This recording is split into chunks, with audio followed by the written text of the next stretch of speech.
BJP राज में मजदूरों के साथ हो रही अनदेखी पर ठनका अखिलेश यादव का माथा और फिर जो प्लान लॉन्च किया उसने सत्ताधारियों को चौंका दिया। 2027 विधानसभा चुनाव के लिए इससे बेहतर विकल्प हो ही नहीं सकता और इससे बेहतर प्लान कोई बना ही नहीं सकता।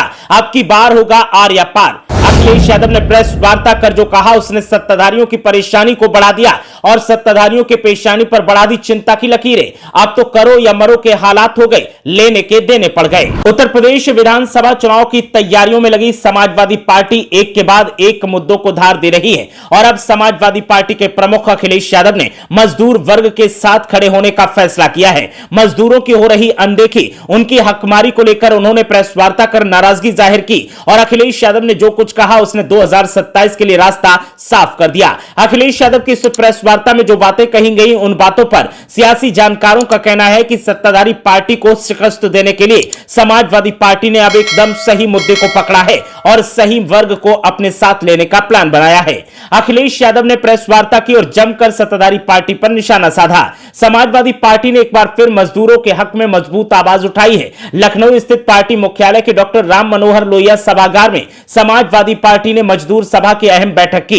इस बैठक में राष्ट्रीय अध्यक्ष अखिलेश यादव ने कहा कि समाजवादी पार्टी हमेशा मजदूरों, किसानों और कमजोर वर्ग के साथ खड़ी रही है और आगे भी खड़ी रहेगी। बैठक में समाजवादी मजदूर सभा के राष्ट्रीय और प्रादेशिक पदाधिकारी और कार्यकर्ता बड़ी संख्या में मौजूद रहे। सभी ने एक स्वर में 2027 विधानसभा चुनाव में अखिलेश यादव को मुख्यमंत्री बनाने का संकल्प लिया और बीजेपी सरकार पर श्रमिकों के शोषण का आरोप लगाया। अखिलेश यादव ने कहा कि आज मजदूरों की हालत बेहद खराब है। भाजपा सरकार ने उनकी जिंदगी को मुश्किलों से भर दिया है। मजदूरों को रोजी रोटी के लिए दर दर भटकना पड़ रहा है। सरकार पूंजीपतियों के हितों को साध रही है और श्रमिकों की अनदेखी की जा रही है। उन्होंने कहा कि समाजवादी पार्टी सरकार ने अपने कार्यकाल में मजदूरों के लिए कई योजनाएं चलाई थी, जैसे साइकिल वितरण, मानदेय की व्यवस्था और न्यूनतम श्रम बोर्ड की स्थापना, लेकिन बीजेपी सरकार ने इन सब को बंद कर दिया। सपा अध्यक्ष ने कहा कि 2027 का चुनाव समाजवादी पार्टी के लिए नहीं बल्कि देश के मजदूर, किसानों और युवाओं के भविष्य के लिए है।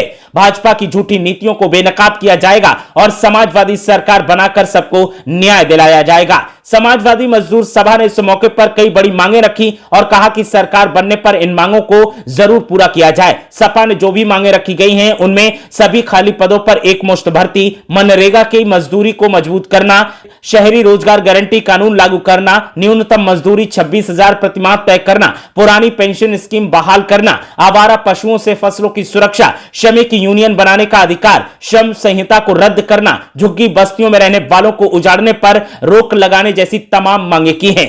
अखिलेश यादव ने इन सभी मांगों पर हामी भरते हुए कहा कि जब सपा की सरकार बनेगी तो इन मांगों पर विचार करते हुए इनमें से उचित मांगों को पूरा किया जाएगा।